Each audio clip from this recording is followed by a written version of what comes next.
बच्चों, आज हम पढ़ेंगे एकादशः पाठः। एकादशः पाठः यानी पाठ 11। अमरवाणी संस्कृत भाषा।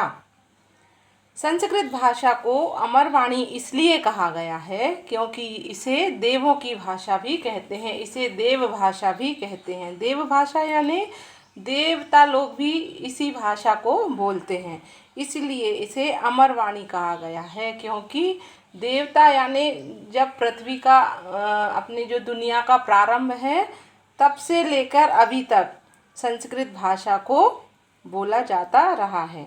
इसी के महत्व के बारे में हम आज इस पाठ में पढ़ेंगे।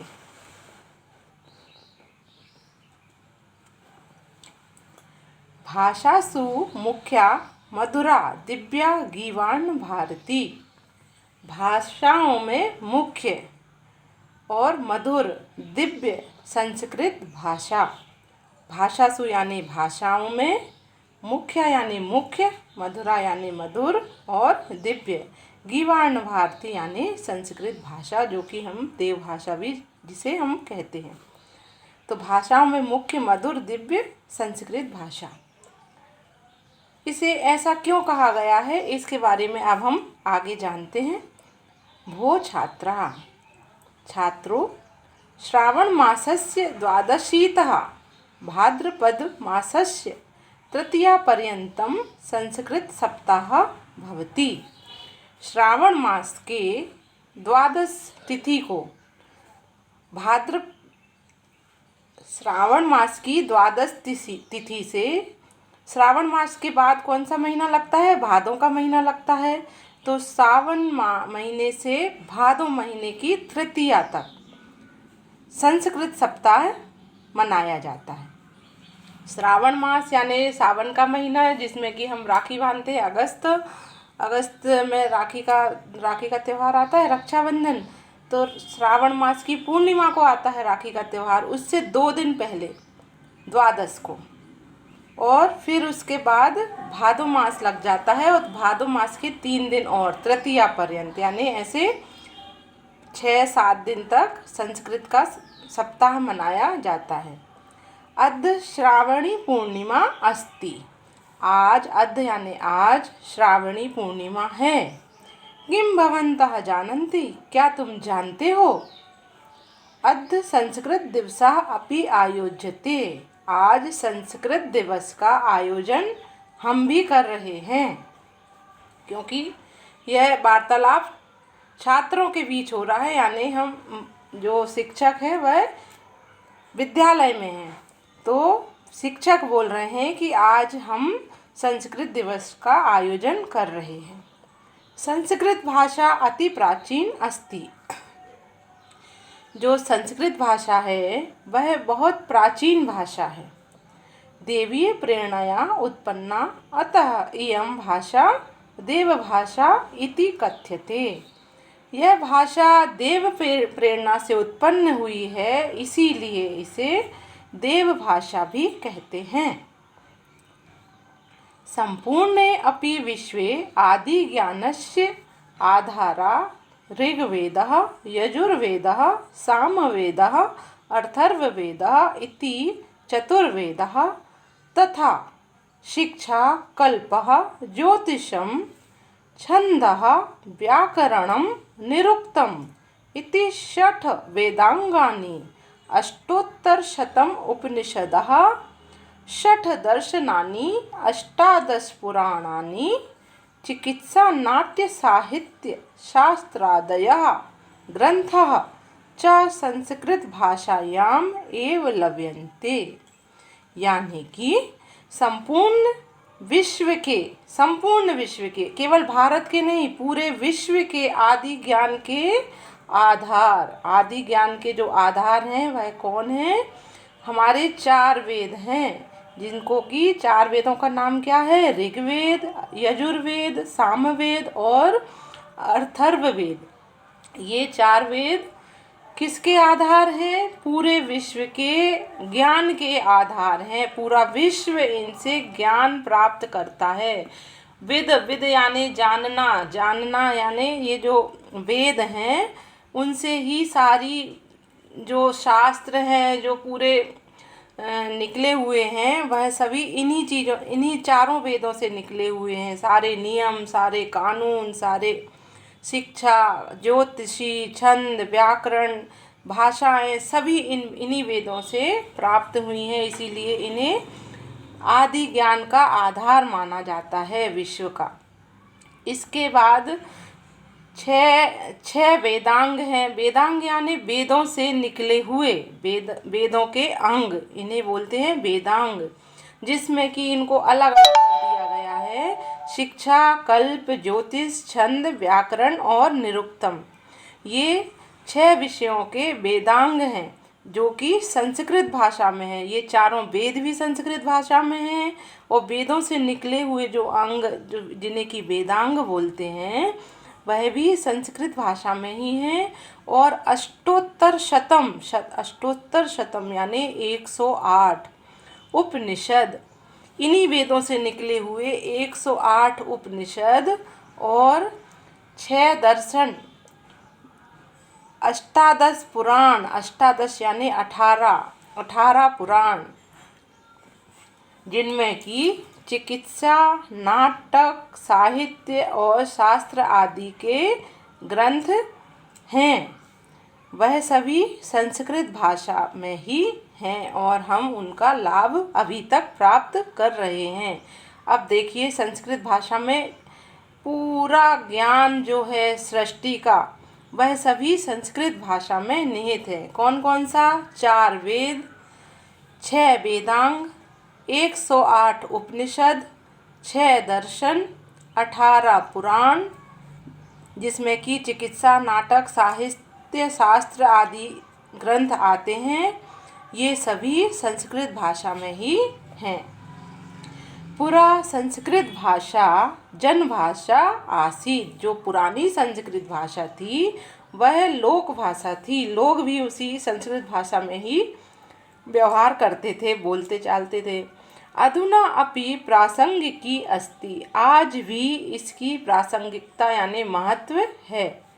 संस्कृतस्य महत्वं विविध कारणैः अस्ति, संस्कृत का महत्व बहुत सारे कारणों से आज भी विद्यमान है। वह कौन कौन से कारण हैं हम यहाँ नीचे इसे देखते हैं। पहला है आध्यात्मिक महत्वम, संस्कृत का जो महत्व है वह आध्यात्मिक महत्व के कारण भी है। आध्यात्मिक यानी आध्यात्म को बोलते हैं मोक्ष प्राप्ति का द्वार। मोक्ष प्राप्ति का द्वार जब मनुष्य लोभ, लालच आदि भावना से ऊपर उठता है तब उसे मोक्ष की जिज्ञासा होती है कि हमें जीवन में मोक्ष कैसे प्राप्त होगा, शांति कैसे प्राप्त होगी। इसे ढूंढने के लिए, इसके ज्ञान की प्राप्ति करने के लिए मनुष्य आध्यात्म की ओर मुड़ जाता है। तो आध्यात्मिकता की जितने भी शास्त्र हैं, जितने भी पुराण हैं और किताबें हैं वह सभी संस्कृत भाषा में ही हैं। आध्यात्मिक ज्ञानेन भारतम जगत गुरु आसीत, अध्यात्म के ज्ञान की प्राप्ति के लिए भारत को जगत गुरु कहा जाता है।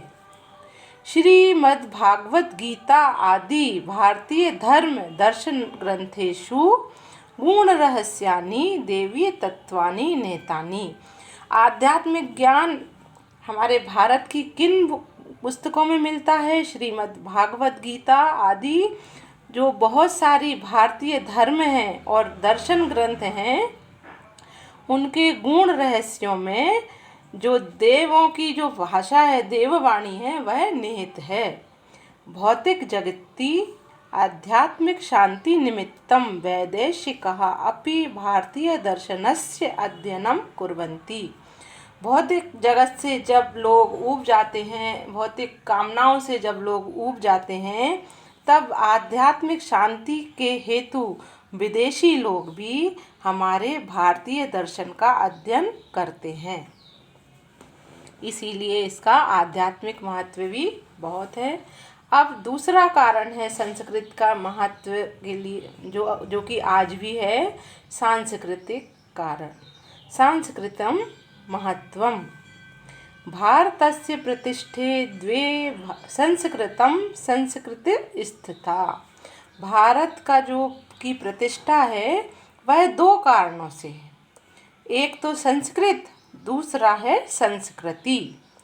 किन कारणों से भारत की प्रतिष्ठा है? दो कारणों से है। एक है संस्कृत, भारत में जो संस्कृत बोली जाती है, जो संस्कृत भाषा में वेद पुराण लिखे गए हैं, उनके कारण भारत को जगत गुरु माना जाता है।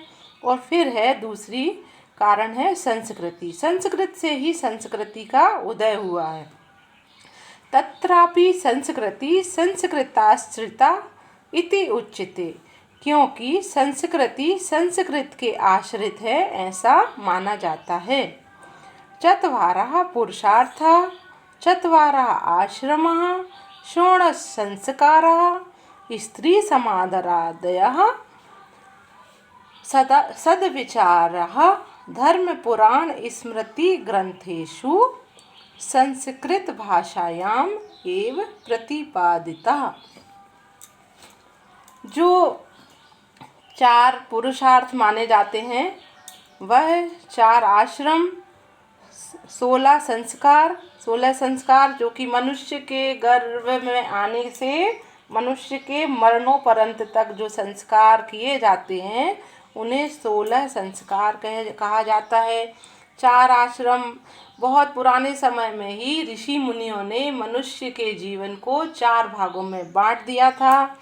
वृद्धाश्रम, गृहस्थाश्रम और इस टाइप में, तो इन्हें चार आश्रम बोलते हैं। और सद्विचार, धर्म, पुराण, स्मृति के ग्रंथ संस्कृत भाषा में ही प्रतिपादित हैं। प्रतिपादित यानी लिखे गए हैं। ये सभी भी संस्कृत भाषा में लिखे गए हैं, जो कि मनुष्य आज भी हमारे जीवन में बहुत ज़्यादा महत्वपूर्ण है। इसीलिए भी संस्कृत का महत्व है।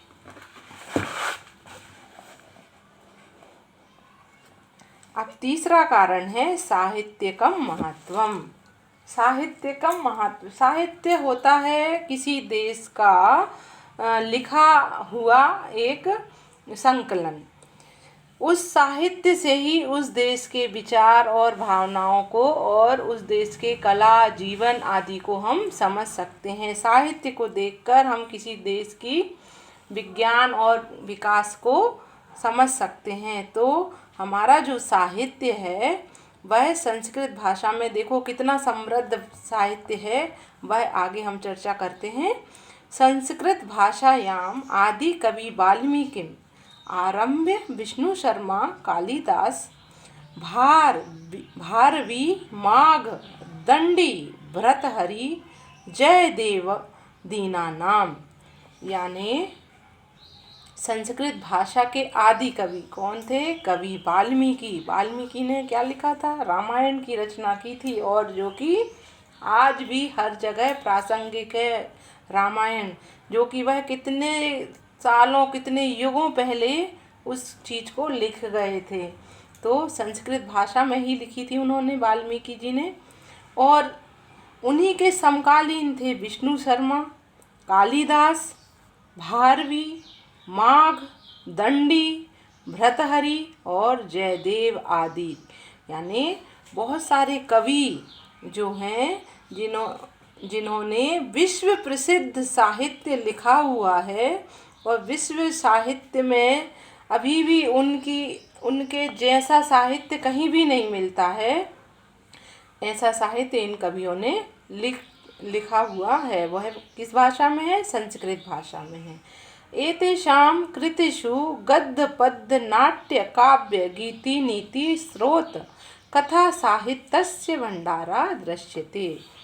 इनकी कृतियों में जो ये ऊपर कवि हैं विष्णु शर्मा, वाल्मीकि, भारवी, माघ, दंडी, भर्तृहरि, जयदेव आदि, ये कवि, इन कवियों ने गद्य यानी जो कवि पाठों के कहानी के रूप में लिखा जाता है, पद्य यानी जो कविताओं के रूप में लिखा जाता है, नाट्य यानी जो नाटक परंपरा जिसको कि हम स्टेज पर देखते हैं उस रूप में लिखा जाता है। आजकल नाट्य परंपरा का वैज्ञानिकरण हो गया है, जिसे हम जैसे टीवी में नाटक देखते हैं। काव्य, काव्य यानी गीत, गीति, नीति, नीति यानी जो नीति के स्रोत हैं, जिनसे कि हम दिग्दर्श नीति नियम जो हमारा समाज धारण करता है वह। और कथा साहित्य, ढेर सारा कथा साहित्य जो कि पुराणों से लिया गया था, और बहुत सारे चरित्र जिनके द्वारा, कथाओं के द्वारा हमें बहुत सारी रीतियाँ और नीतियाँ समझाई गई हैं। ऐसा साहित्य इन कवियों ने लिख के संस्कृत भाषा में रख छोड़ा था, और यह एक ऐसा विशाल भंडार है जो कि विश्व में और कहीं भी नहीं है। अब चौथा है वैज्ञानिकम महत्वम। संस्कृत का वैज्ञानिक महत्व क्या हो सकता है? संस्कृत को तो हम बहुत पुरानी और देव भाषा मानते हैं। अब इसमें ऐसा क्या है जो कि इसका वैज्ञानिक महत्व भी है? तो अब हम आज आगे जान रहे हैं कि क्यों है इसका वैज्ञानिक महत्व। देखिए, विज्ञानस्य विभिन्न क्षेत्रेषु भारतीय वैज्ञानिके पाणिनि, पतंजलि, कणाद, आर्यभट्ट, वराहमिहिर, भास्कराचार्य आदि भी संस्कृते लिखिता ग्रंथा। यानी विज्ञान के विभिन्न क्षेत्रों में, एक ही क्षेत्र नहीं, विभिन्न क्षेत्रों में, अलग अलग बहुत सारे क्षेत्र जिनमें भारतीय वैज्ञानिक जो बहुत पुराने भारतीय वैज्ञानिक थे, आज भी विश्व उनका लोहा मानता है। जिन वैज्ञानिकों का, उनमें कौन कौन से वैज्ञानिक थे? पाणिनि, पतंजलि, कणाद, आर्यभट्ट, वराहमिहिर और भास्कराचार्य आदि, जिन्होंने अपना जो साहित्य है वह संस्कृत भाषा में लिखा हुआ है। विश्वस्य मार्गदर्शनम कुर्वन्ति। इन साहित्यों को देखकर विश्व अद्यापि यानी आज भी मार्गदर्शन प्राप्त करता है। जो विश्व के वैज्ञानिक हैं वह इन्हीं के जो ग्रंथ लिखे गए हैं उन्हें देखकर आज भी मार्गदर्शन प्राप्त करता है। मार्गदर्शन यानी जब किसी क्षेत्र में कोई नया वो करना रहता है, क्या कहना चाहिए, विभिन्न नया तो कोई भी नई चीज़ जब हम विकसित करते हैं तो वैज्ञानिक किन ग्रंथों को देखकर करते हैं? इन्हीं सभी ग्रंथों में जो चीज़ें लिखी गई हैं उन्हीं ग्रंथों से मार्गदर्शन प्राप्त करते हैं। भाषा विज्ञान दृष्टया अपि सुदृढ़ सुबद्ध व्याकरण कारणात् संगणक काय अस्याः भाषाया उपयोगिता। भाषा विज्ञान भी संस्कृत भाषा का बहुत सुदृढ़ है और व्यापक है और सुबद्ध है। सुबद्ध यानी मतलब कोई भी उसमें कोई परेशानी नहीं है, किसी प्रकार का कोई ऐसी बात नहीं है जिसमें कि हम कंफ्यूज हो जाएं, जैसे कि दूसरी भाषाओं में हो जाते हैं। तो जो संस्कृत भाषा का जो व्याकरण है विज्ञान की दृष्टि से बहुत व्यापक है, सुदृढ़ है, सुबद्ध है। इन्हीं कारणों के कारण संगणकाय यानी कंप्यूटर, जो कंप्यूटर है उसमें भी संस्कृत भाषा को ही आधार बनाया गया है। मतलब जो हमारा जो कंप्यूटर है जिसमें कि हम टाइप करते हैं, उस टाइपिंग में संस्कृत भाषा के व्याकरण को ही आधार बनाया गया है। समस्त भारतीय भाषाणाम जनन्या संस्कृत भाषायाः प्रभावः। जो हमारे भारत की बहुत सारी ढेर सारी भाषाएं भारत में बोली जाती हैं, उन सभी भाषाओं में लोगों पर संस्कृत भाषा का प्रभाव माना जाता है। सभी भाषाएं किस भाषा से निकली हैं? संस्कृत भाषा से ही उनका उदय हुआ है। अन्य वैदेशिक भाषासु अपि दृश्यते। अन्य जो विदेशी भाषाएं भी हैं उनमें भी संस्कृत का प्रभाव देखा जा सकता है। समृद्ध शब्द भंडार कारणात् आधुनिक प्राविधिक क्षेत्रे पारिभाषिक शब्दानुवाद समये संस्कृतस्य एव साहाय्यं स्वीक्रियते। हमारा जो संस्कृत का समृद्ध शब्द भंडार है, इसी कारण से जो आधुनिक तकनीकी क्षेत्र है, तकनीकी क्षेत्र यानी जो विज्ञान के जो इंजीनियरिंग जिसे बोलते हैं आज के ज़माने में, वह तो आधुनिक तकनीकी क्षेत्र की जो परिभाषा है, परिभाषिक जो शब्दावली है, उसमें संस्कृत शब्दावली का प्रयोग किया जाता है, क्योंकि अन्य भाषाओं में इतना समृद्ध शब्द भंडार ना होने के कारण कई शब्दों में कन्फ्यूजन पैदा हो जाता है। लेकिन संस्कृत के जो शब्द हैं वह बहुत स्पष्ट हैं और एक बात के लिए एक ही शब्द इस्तेमाल किया जाता है, इसलिए इसमें कोई भी विवाद नहीं रहता है और बहुत जल्दी सरल तरीके से उसे समझा जा सकता है। इन्हीं कारणों से विज्ञान के क्षेत्र में भी संस्कृत भाषा को स्वीकार किया जाने लगा है। न केवलम एतानि कारणानि अपि तु संस्कृतं संपूर्णं राष्ट्रम एक सूत्रेण बध्नाति। न केवल इन कारणों के कारण ही, न केवल ऊपर लिखे हुए कारणों के कारण ही, अपितु संस्कृत संपूर्ण राष्ट्र को एक सूत्र में भी बांधती है, इसीलिए इसका अत्यधिक महत्व है। अस्याः भाषायाः ऐतिहासिक, सामाजिक, राष्ट्रीय, अंतर्राष्ट्रीय क्षेत्रेषु अपि महत्वम् अस्ति। इस भाषा का ऐतिहासिक, सामाजिक, राष्ट्रीय, अंतर्राष्ट्रीय क्षेत्रों में भी अत्यधिक महत्व है। एतस्याः महत्वं ज्ञात्वा इदानीं सर्वकारः अपि पुनः जन्मभाषा कर्तुम्। इन्हीं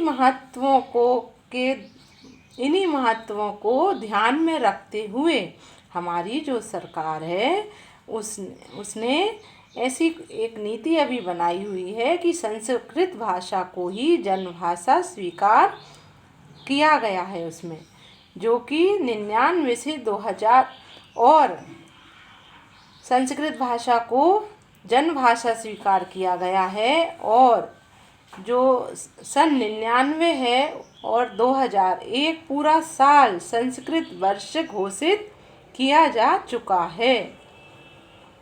संस्कृतस्य प्रचार प्रसारे संलग्नः अस्ति। इस वर्ष में जो वर्ष 1999 और 2000 जो कि संस्कृत का साल घोषित किया जा चुका है, उस साल में संस्कृत का प्रचार प्रसार ही उनका मुख्य ध्येय है। भारते इदानीं 15 संस्कृत विश्वविद्यालयाः सन्ति। भारत में इस समय 15 यानी 15 संस्कृत के विश्वविद्यालय हैं। सर्वे प्रायः चिंतयति यत् संस्कृतं कठिनम्। सभी प्रायः ऐसा मानते हैं कि संस्कृत भाषा बहुत कठिन भाषा है, किंतु वस्तुतः एषा सरला सरसा सुबोधजन भाषा अस्ति। लेकिन यह तो बहुत ही सरल, सरस और सुबोधजन्य भाषा है। अतः कर्नाटके मत्तूर ग्रामे, मध्य प्रदेशे चिहरी ग्रामे च जनाः संस्कृतेन वदन्ति। इसी कारण कर्नाटक के मत्तूर ग्राम को और मध्य प्रदेश के जिरी ग्राम में जो लोग हैं वह संस्कृत में ही बोलते हैं। इदानीम अस्माभिः अपि संस्कृतं पठित्वा। इसीलिए देखो अभी भी हम भी तो अभी क्या कर रहे हैं, संस्कृत ही तो पढ़ रहे हैं। अस्या भाषाया प्रसाराय प्रयत्न करणीया। और हम अब इस भाषा का प्रचार प्रसार करने में अपना और भी ज़्यादा प्रयास करेंगे, ऐसा हम सोचते हैं। अच्छा, अब बच्चों बताओ कि साहित्य में जो महत्व है, साहित्य का महत्व, उसमें कौन कौन से कवियों ने अपने जो ग्रंथ हैं वह लिखे हुए हैं। उसमें हैं कवि वाल्मीकि, विष्णु शर्मा, भारवी, माघ, दंडी, भर्तृहरि और जयदेव। और वैज्ञानिक महत्व में कौन कौन से भारतीय वैज्ञानिकों का महत्व है? पाणिनि, पतंजलि, कणाद, आर्यभट्ट, वराहमिहिर और भास्कराचार्य। इसी प्रकार आप फिर से दोहराएंगे इसको, बहुत अच्छा पाठ है कि हमारे जो कौन कौन से शास्त्र लिखे हुए हैं संस्कृत में? 4 वेद और 6, कहाँ गया, 4 वेद, 6 वेदांग, 108 उपनिषद, 6 दर्शन, जिसमें कि चिकित्सा, नाटक, साहित्य आदि सम्मिलित हैं। यह सभी वेद पुराण हमारे संस्कृत में लिखे हुए हैं। और संस्कृत के महत्व में, सांस्कृतिक महत्व में 4 पुरुषार्थ, 4 आश्रम, 16 संस्कार, स्त्री समादर और जितने भी सद्विचार हैं वह धर्म, पुराण, स्मृति और ग्रंथ, यह सभी संस्कृत भाषा में लिखे हुए हैं। इसलिए संस्कृत का बहुत बहुत सारा महत्व है। श्रीमद् भागवत गीता और जो दर्शन ग्रंथ हैं जिनमें कि गूढ़ रहस्य शामिल है वह भी संस्कृत भाषा में ही है। इसलिए इसका आध्यात्मिक महत्व भी बहुत है। तो बच्चों, आज हमारा पाठ 11 पूर्ण हुआ, जिसमें कि हमने संस्कृत के महत्व को जाना। आप अब इस पाठ को समझकर इसके प्रश्नोत्तर ध्यान से करें।